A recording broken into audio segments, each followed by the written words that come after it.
my jaw dropping to the floor is how I feel after yesterday's race. What a race. What a finish. Already an early candidate for race of the year this year.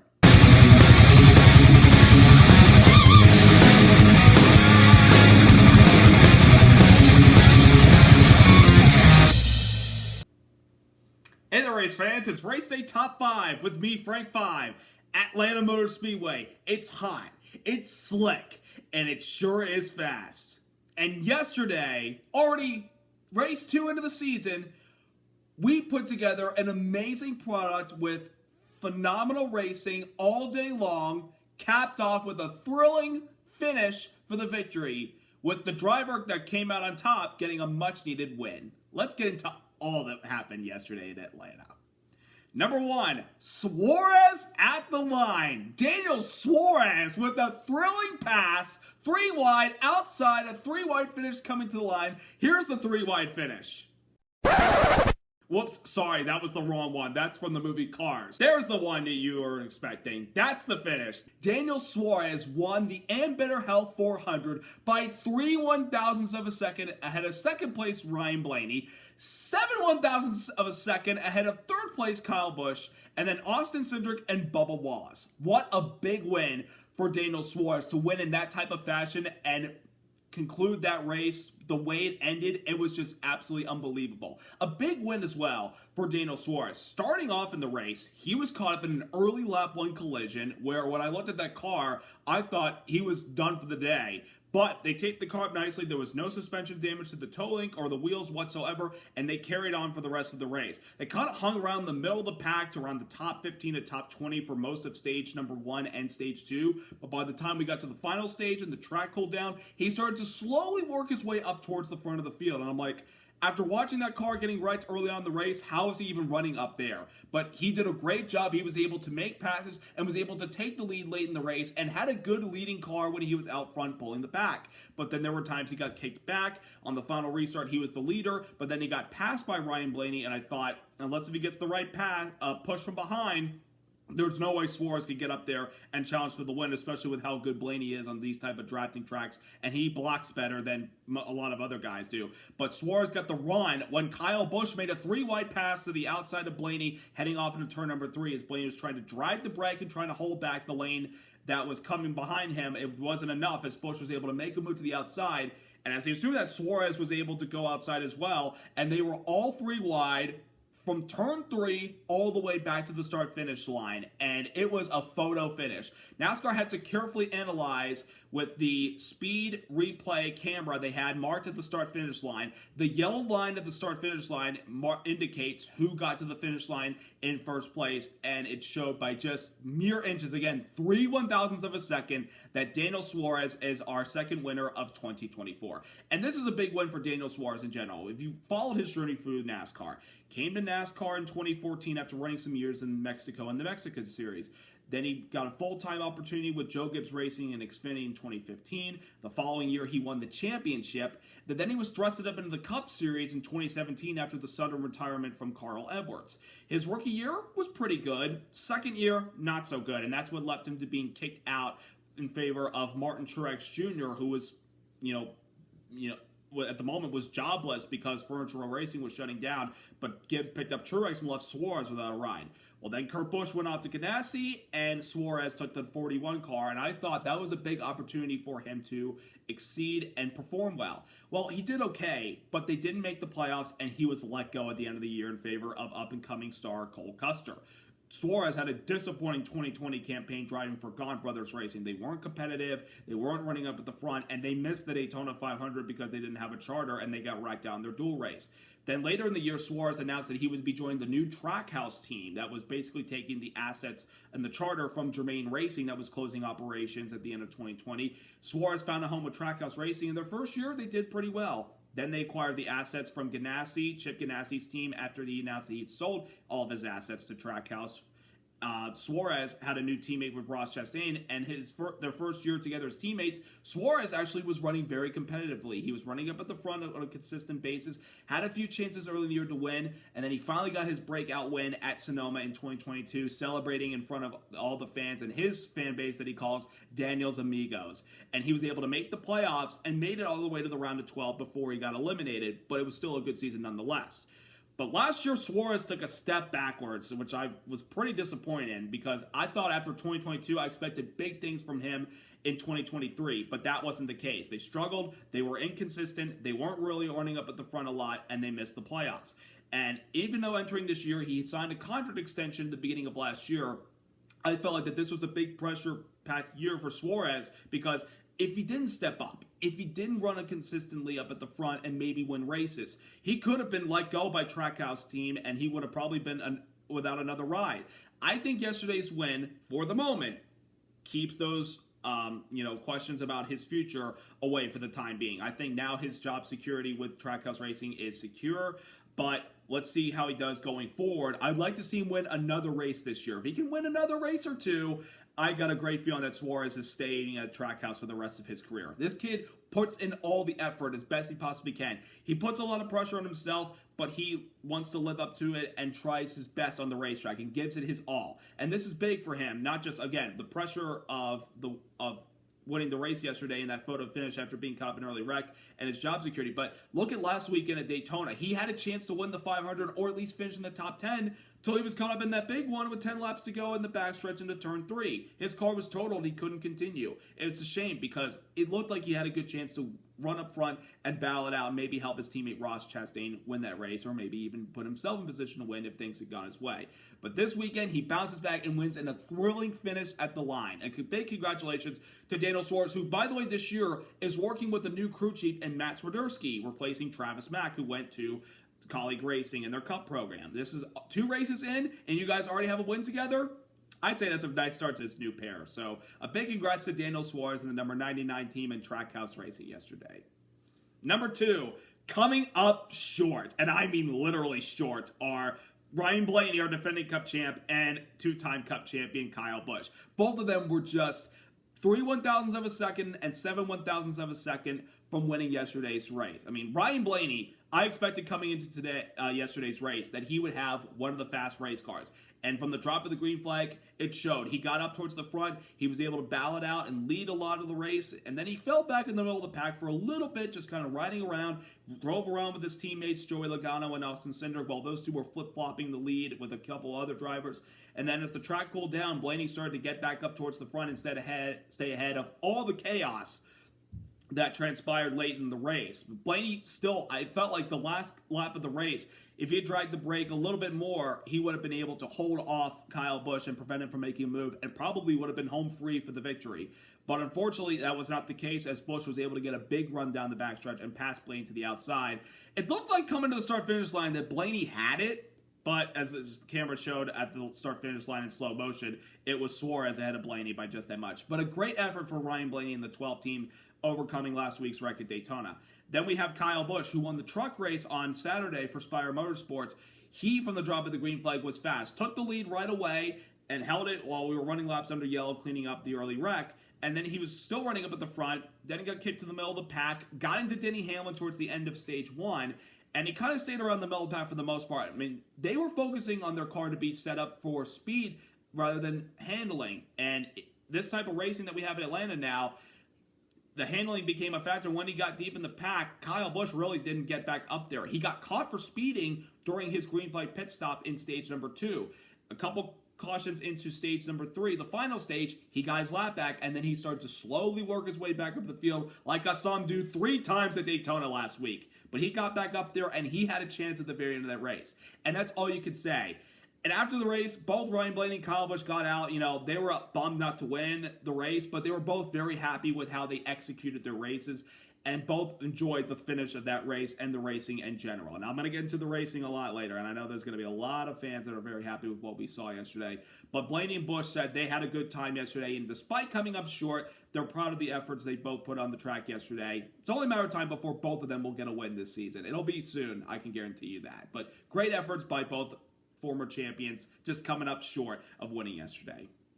Number 3, chaos all day. From the get-go, lap 1, after we crossed the start-finish line completing our first green flag lap, we had a stack up in the middle of the pack about around the top 10 where Austin Dillon got bumped from behind by Martin Truex Jr. He went around and went into the pack, and so many cars, including our eventual winner Daniel Suarez, was piled up in that pack. They were packed up in that wreck in turns 1 and 2. A lot of cars were damaged, but a good amount of them, really all of them with the exception of Josh Williams, were able to continue because of the hard work that everybody did on the damage vehicle policy clock. They got their cars back out there. A lot of the race, we saw a lot of bent and battered race cars running in that pack, and a lot of them were even battling up at the front for a good part of the race in the top 5, in the top 10. We had a couple more spins early in the race, and then things kind of settled down in stage 2 where everything was kind of calm, cool, collected between the competitors. But as we closed out stage 2, off of turn number 2, Joey Logano's car started to develop a little bit of a push, drifted up the track and got into Chris Buescher, who at the time actually was grazing the wall and making slight contact, and then both of them tangled, and Logano was taking out of contention, and Denny Hamlin was also a part of that wreck.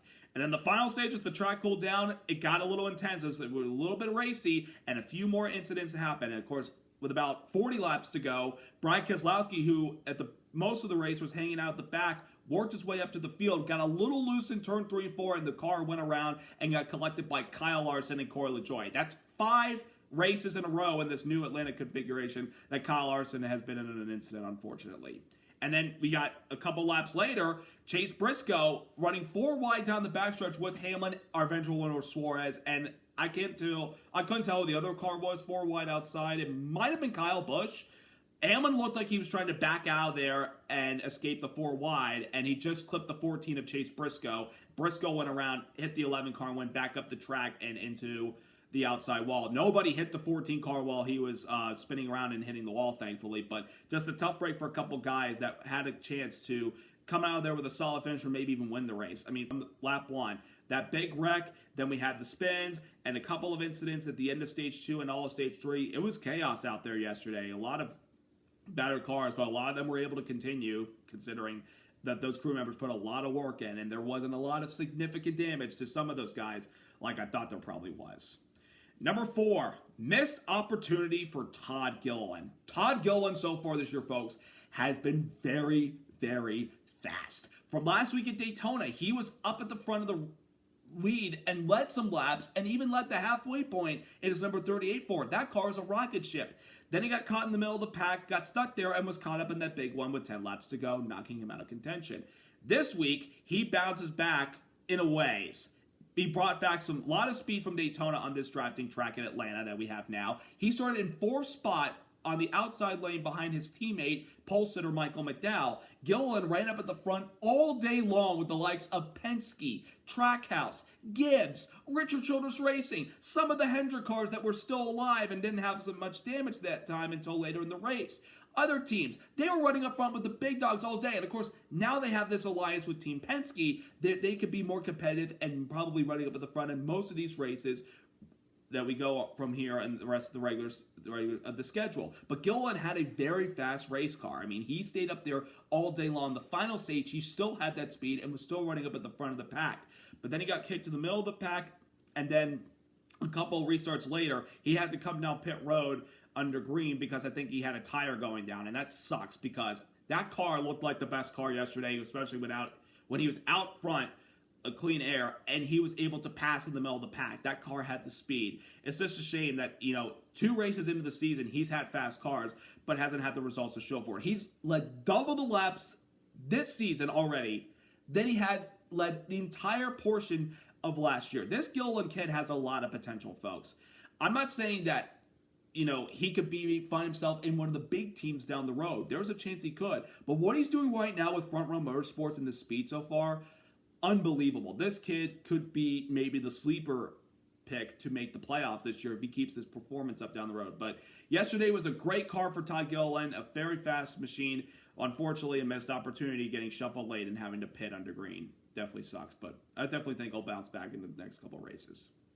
And number 5, outstanding racing.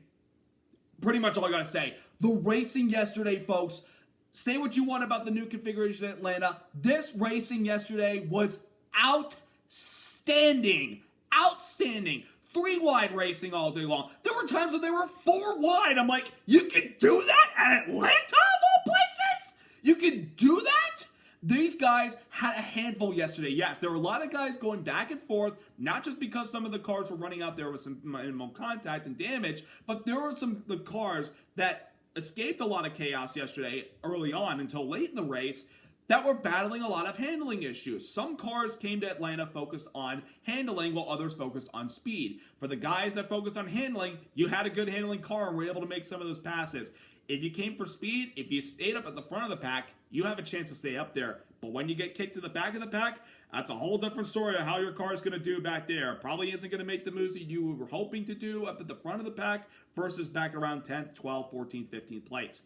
That racing yesterday from the get-go, even with the wrecks, even with all the chaos, we had so many comers and goers. I mean, for crying out loud, we saw some of the Rick Ware racing cars with Justin Haley and Kaz Gralla running in the top 10. Ricky Stenhouse Jr. and Chase Elliott had battered cars from that big wreck. They were running up in the top 5 for part of the race.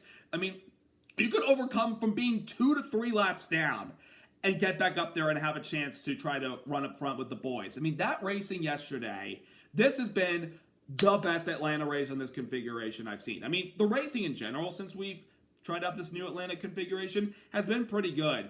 But last summer's race, there was something that I saw that where the pack was bunched up together, but they were a little more spread out because I thought handling was starting to become a factor, especially as the track has taken a little bit of age since the repave and reconfiguration.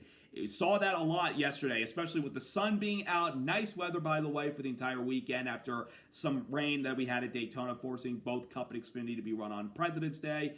But the racing that we had yesterday, with all of them bunched together, but even spread out because of the handling, that was amazing. I mean, I want to get to Atlanta Motor Speedway at some point and see this type of racing before down the road it could get older and older as far as the surface wear, and we might start to see them more spread out than we probably saw yesterday, where we probably won't be bunched in packs except for the restarts, and then after a couple laps we see them spread out like they were in previous years when it was a worn out racetrack and handling became a factor as well as managing your tires. So this racing that we have in Atlanta and what we got yesterday, I mean, every single fan at the track, watching from home, on social media, gave it a thumbs up. There are some people that still don't like this Atlanta configuration, and you're allowed to have your opinion about Atlanta. But my opinion, this racing that we have right now, we need to cherish this. But this racing in Atlanta, I loved it yesterday. Every lap, from the green flag to the check flag. And by the way, I'm going to give props to the drivers on the final 5 laps of the race. They kept their cars together. Even as bunched up as they were, they kept it together. They didn't wreck. There was no wrecks coming to the line, and we didn't have a caution flag determine the outcome of the race. It was the photo finish at the moment the checker flag flew. It was a photo finish that determined the outcome of this race. I loved it. I absolutely loved yesterday's race at Atlanta Motor Speedway. That was a ball. Also want to give a quick shout out to Mr. Doug Rice, who, as I mentioned last weekend, made a trip to Daytona to call a couple laps on the MRN broadcast for the Daytona 500. This is his last lap with Performance Racing Network, as he will retire after this year. He was our Grand Marshal and gave the command to start engines yesterday. He gave a nice, heartfelt speech to all the fans that have listened to him for the past 30-plus years on the radio, and his command to start engines was perfect. Absolutely rock-solid perfect. Probably equals the Rock's command from last week's Daytona 500. I mean, Doug Rice threw a lot of energy into that command, and he nailed it and got started to what was a great race yesterday. So, nice job, Doug, and your first race of the season and your final year is underway, and we can't wait to listen along with you throughout this entire season. Now we are off to the West Coast for the next 2 races, as most of you know that we're not going to Fontana this year because they're reconfiguring the track to be a short track that we probably won't be going to until 2026 probably. But next weekend we are off to Viva Las Vegas. Yes, you better cash in big, folks. This race is really going to determine some of the teams that are going to be running up at the front of a lot of races this year versus some of the teams that probably are like, the drafting tracks are our best friends for right now. These other tracks, we've got our work cut out for us. We're going to see some of the big teams that have probably not had a good start to the season, like Joey Logano, who's going to face a big penalty after the glove incident that he had in qualifying. Brad Keselowski, who's had fast cars but no results to show for. Even Tyler Reddick. Those guys are probably going to bounce back next weekend. We hope to see them bounce back and get the results that they needed to get themselves higher up the ranking and the points to have a chance to make the playoffs. We're going to see how these guys really handle this track next weekend in Vegas, especially with 30% downforce. Decrease in the downforce as far as the rear spoiler goes at 4 inches. Will be a very entertaining race to see what happens. Who will cash in big? Will it be a different manufacturer this time? Because so far, Chevy's won the first 2 races. Will a dark Mustang or the new Toyota Camry take the checker flag first next week? Will it be Joey Logano? Will it be Ryan Blaney? Or will it be Martin Truex Jr. or Denny Hamlin? Or will the Bowties continue their dominance? Will it be another one of the Hendrick cars like Larson or Elliott or Alex Bowman? Or will Trackhouse Racing do it next week with Daniel Suarez going back-to-back or his teammate Ross Chastain? Decisions, decisions, decisions. All I know is you better cash it in big and you better make the right gamble because next weekend, put all your cards on the table. It's going to be one heck of a race, and I can't wait for it. So hope you all have a wonderful week. Subscribe, like. Congrats again to Daniel Suarez and the 99 Trackhouse team on their win in Atlanta yesterday. Have a great week, everybody. Let's go racing.